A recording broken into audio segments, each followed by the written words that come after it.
در قسمت سوم درس صفت الحکم الله سبحانه و تعالی ما شما فهمیدیم که الحکم یعنی ذات با عظمتی که او این صفت داره. پس الله سبحانه و تعالی الحکم یعنی فیصله کننده و قضاوت کننده هست. پس ما وقتی که مسلمان و با ایمان هستیم، چون الله الحکم است، فیصله کننده هست، بنابراین تعیین کننده حلال حرام، جایز ناجایز، حق باطل، کل ذی الله سبحانه و تعالی است. و انسان مسلمان با ایمان با این صفت الله ایمان می داشته باشه و کسی دیگه را در این راستا حکم قرار نمیده. چرا اگر یک کسی به قانون مخلوق مراجعه میکنه، در حقیقت او مخلوق در این صفت الله شریک کرد و این شرک در چی میگن؟ شرک در صفات میگن. پس ما با این صفت الله میگیم که الحکم فیصله کننده در مورد تمامی ارزش ها که چی خوب است، چی زشت است، چی حق است، چی باطل است، چی حلال است، چی حرام است، چی جایز است، چی ناجایز است، این کلش فیصله کننده و حکم الله سبحانه و تعالی هست. او ذات الحکیم است و الحکم است. بنابراین ما مسلمان ها به این اساس فیصله های دیگری را که میگه که مثلا این حقوق بشر است و هی حقوق انسان است و هی حقوق زن است و هی حقوق طفل است، یا را قبول نمی کنیم. چرا؟ چون فیصله از اونا ناقص است و الحکم ذاتی هست که با عظمت و قدرت خود و با عدالت خود تمام از چیزها را تعیین کرده و این به نفع کلگی است. چون الله سبحانه و تعالی مرد هم مخلوقش است، زن هم مخلوقش است، بنابراین جانبداری هیچ کسی را نمی کنه. بر از کل مخلوقات خود امو عدالت خود مراعات میکنه و از این خاطر تمام آنچه که هست به نفع خانم ها و به نفع آقایان هست. همین قسم اگر سیاه‌پوست است مخلوق الله هست، اگر سفید پوست است مخلوق الله هست، اگر زرد پوست است پیش الله کلش مخلوقاتش هست. بنابراین امو احکامش عادلانه هست و ذات حکم است، برای کلشان عادلانه چی کرده؟ حکم کرده و این احکام تعیین کرده و این احکامش کلش به مصلحت کلگی است، به اساس رحمت و مهربانی خود. هر کسی که اگر یک خانم عبادت الله را میکنه به جنت میره. یک خانم عقیده توحید داره، از مردهایی که عقیده توحید ندارن از اینکه اینا به جنت بیشتر میره. مثلا الله سبحانه و تعالی برای ام المؤمنین مادر ما و شما خدیجه کبری رضی الله عنها سلام فرستاد. اونجا بسیار مردها بود، لکن الله متعال برای عزیزانی که مقام بسیار عالی داشت برش سلام فرستاد.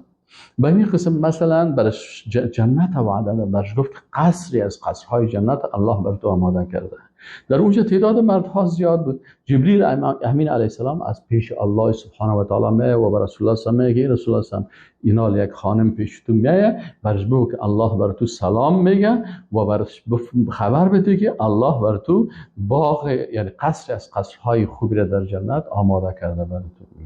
و امی قسم مثلا بیبی مریم، امی قسم خانم فرعون، اینال چرا؟ به خاطر از اینکه کلش بنده های الله هست. پس پیش الله مذکر، مؤنث، سیاه‌پوست، سفیدپوست، زردپوست، افریقایی، امریکایی، اروپایی، آسیایی، انتریکتایی و از استرالیایی، اینالیا اگر در انتارکتیکا هم کس زندگی بکنه یا در امریکا زندگی بکنه، در او کلش پیش الله مخلوقات الله هستند.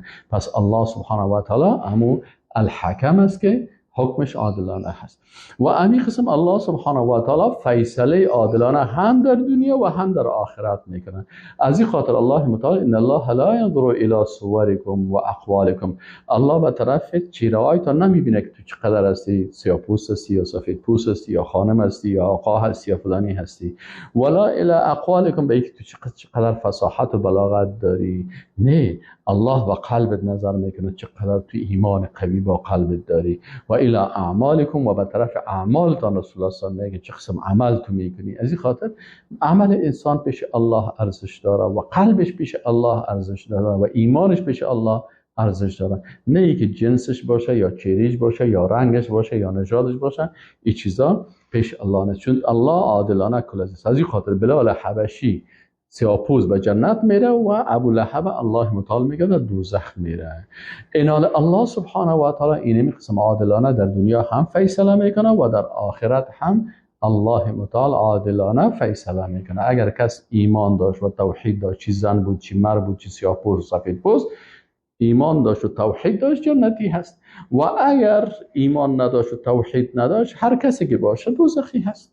این حال اینجا پیش الله ایمان، توحید و یقین و اعمال صالحه و تقوا و اینا ارزش داره و از این خاطر الله الحکم است و در روز قیامت فیصله میکنه. پس اگر ما میخواهیم که جنت الله را حاصل بکنیم و از عذابای الله نجات پیدا بکنیم، پشت قواره و جنس و یکی که من مرد هستم یا زن هستم یا مثلا سیاه هستم یا سفید هستم، پشت از این چیزا نگردیم، بلکه عقیده خود جور بکنیم، توحید خود جور بکنیم و اعمال صالحه بکنیم و تقوا بکنیم و به این شکل ما و شما باز به صفت حکم الله سبحانه و تعالی بسیار عالی زندگی کردیم و ان شاء الله تعالی در روز آخرت الله متعال برای ما و شما جنت فردوس نصیب میکنه و از الله میخوایم که برای ما و شما همه ما نصیب بکنه. و السلام علیکم و رحمت الله و برکاته.